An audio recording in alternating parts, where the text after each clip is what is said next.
श्री स्वामी समर्थ स्वामी विचार या चॅनलमध्ये सर्वांचं मनपूर्वक स्वागत। अनंत चतुर्दशीच्या दिवशी गणपतीच्या मूर्तीचे विसर्जन केले जाते।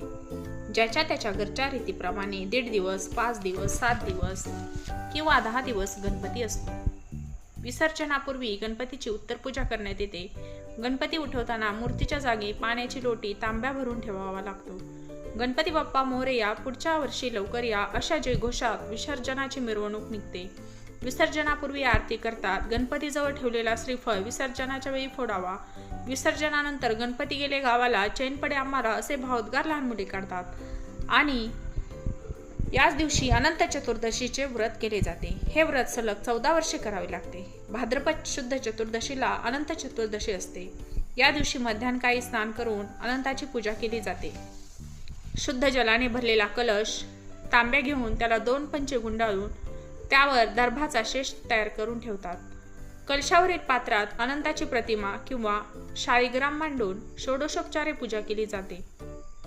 त्यावेळी 14 गाठी मारलेला तांबडा रेशमाचा गोप घेऊन त्याची पूजा केली जाते। त्या दोऱ्याला अनंत म्हणतात। त्याबरोबर अनंती मिळते।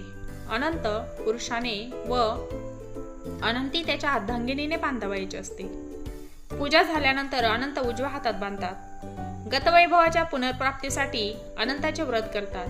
हे व्रत 14 वर्षे आचरल्यास त्याचा लाभ होतो। याचा उल्लेख गुरुचरित्रात आहे। हे व्रत कडक आहे।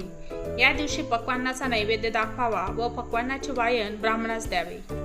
धार्मिक विधी तर वरीलप्रमाणे हा विधी करावा व इष्टमित्रासह पक्वान्नाचे भोजन करावे। काही घराण्यात तर कायमची अनंत पूजनाची वहिवाट आहे। 14 वर्षे अनंत चतुर्दशीचे व्रत केल्यानंतर 15व्या वर्षी होम हवन करावे, ब्राह्मण भोजन घालावे, त्याचे उद्यापन करावे। पूजेच्या दिवशी 15 अनारशांचे दान द्यावे। रस्त्यात अनंत सापडला किंवा कोणी अनंत व्रताची पूजा नवस केल्याप्रमाणे मागून घेतली तरच वरील पूजा करण्याची रूढी आहे। तर अशी असते ही अनंत चतुर्दशी किंवा अनंत चतुर्दशीचे व्रत। तर ही माहिती तुम्हाला आवडली असेल तर या चॅनलला लाईक, शेअर आणि सबस्क्राईब करायला विसरू नका। धन्यवाद।